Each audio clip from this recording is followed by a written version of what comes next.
Good evening. Welcome to Back to School Night. My name is Andrew Vanderhoof. Mr. Balban will be joining us shortly. We just want to introduce ourselves a little bit, talk about what the school year is going to look like. This is my ninth year here at Rutherford High School. Mr. Balban and myself have taught US 1 together for about 5 or 6 years now. This is a co-taught classroom, so both of us are going to be in the class at all times. Available for Zoom calls and emails and stuff. Our emails are going to be at the end of this presentation. So if you have any questions, please feel free to reach out. So we'll get into some of the themes that we're going to be talking about over the course of the year that kind of are universal throughout. And then we'll be talking about some of the unit curriculum that we're going to be following over the course of the next couple of months. So we're going to go over some of the major themes of the unit. American expansionism. We just started the year discussing the Transatlantic Railroad and kind of this concept of manifest destiny of the United States accomplishing its goals of establishing the country from coast to coast. So this ideal is realized throughout the 1880s with, really the establishment of the continental 48 states. And we'll talk about, the pros and cons of that expansion. With this, as we said, a key aspect of this was the Transatlantic Railroad. So we'll talk about the development of industry. We're beginning to talk about the Rockefellers and the Carnegies and the Morgans and the early, incredible entrepreneurs of American history. So we'll be kind of talking about that, the expansion of that and how that impacts history. And really, we start to see the parallels of the growth of businesses today really started this time period. This class does cover a lot of conflict. We began class during Reconstruction, which is right after the Civil War. We'll be talking about the Spanish-American War during the imperialism phase. We'll be discussing World War I. We'll be spending an extensive amount of time on World War II. Mr. Balban will be getting into this a little bit.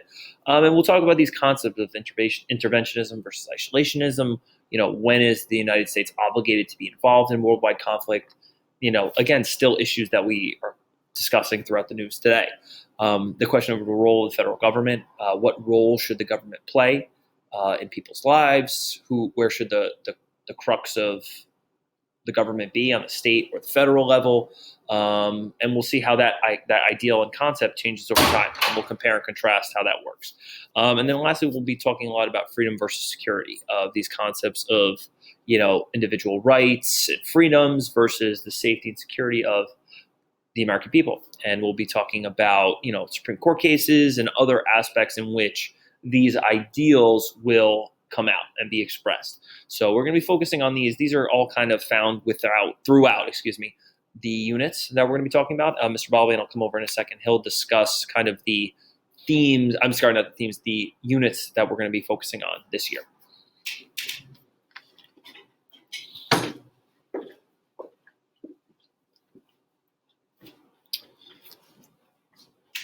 Hi, everyone. My name is Dan Balban, and I'm going to be teaching with Mr. Vanderhoof throughout the school year. Very excited for United States History 1. The time period that we're going to explore throughout the year is 1865 to 1945. We begin the school year in 1865 with an in-depth examination of America in the years immediately following the Civil War.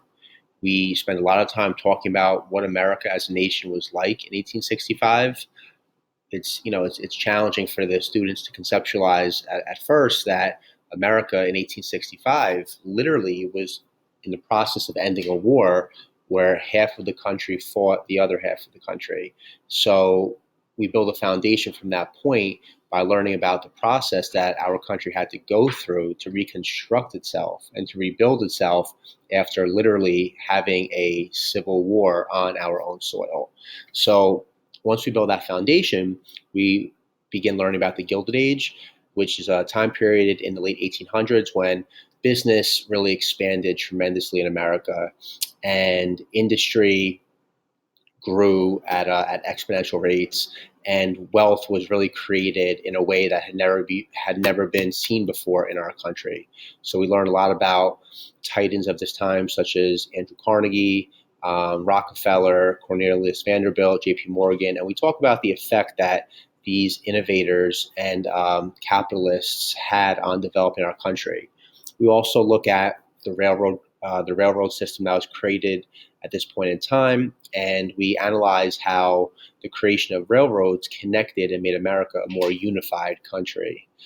We also look at a lot of the negative elements of this time period to kind of balance out our approach to teaching this unit by looking at some things like working conditions in factories and unfortunate labor practices at this time. So we teach it in a balanced way to always allow the students to look at the great things that happened at this point in time, as well as some things that really were not ideal. So from there, we get into progressivism, where we build off of the Gilded Age, and we really learn a lot about the changes implemented by the federal government to move America into a more advanced direction. For example, we learned about the FDA and how President Roosevelt really took a lot of steps to improve food quality in America, and of course, with a healthier eating experience, Americans were able to live longer and have better lives. We learned a lot about conservation and how President Roosevelt did a tremendous job of conserving land out west and establishing, national parks for future generations to enjoy. And we really delve into the measures that were taken in the late 1800s and early 1900s to advance the country. We learn about imperialism next. That's Unit 3, and in that unit, we explore how America expanded in terms of physical control over other lands. So we learn about how during the Spanish-American War, when we were victorious, we gained control over Puerto Rico and Guam and the Philippines, as well as Cuba temporarily. We also learn a lot about Hawaii and the history of how Hawaii became part of America. Unit 4 is on World War One, and we spend a lot of time analyzing how World War One really started off as a European war that America was not involved in, and really only was drawn into due to a variety of actions taken by Germany. So we explore World War One and its aftermath as the 1920s begin. We're going to draw a lot of comparisons to the late 19-teens and early 1920s in relation to today. We're going to see that all of the really brutal side effects of World War One, as well as the Spanish flu at that time, created an environment in which tremendous innovation took place, and how all that innovation sparked a decade of the 1920s that was really booming in a lot of ways.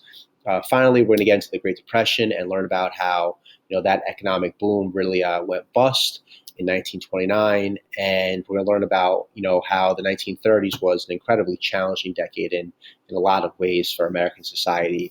We're going to talk about FDR's New Deal and how he put programs in place to address the horrendous issues of the Great Depression. And finally, we're going to spend a very long amount of time towards the end of the year learning about World War II. That's our longest unit. I know Mr. Vanderhoof loves teaching about World War II. I also love teaching about World War II. Both of us had grandparents who were involved in World War II, and it's a topic very close to both of us. So we're very excited for this school year. We're happy to be focusing on United States History 1. And if you need anything or have any questions, please reach out to us. Mr. Vanderhoof's email is avanderhoof@rutherfordschools.org, and mine is dbalaban@rutherfordschools.org. Thank you so much, and have a great night.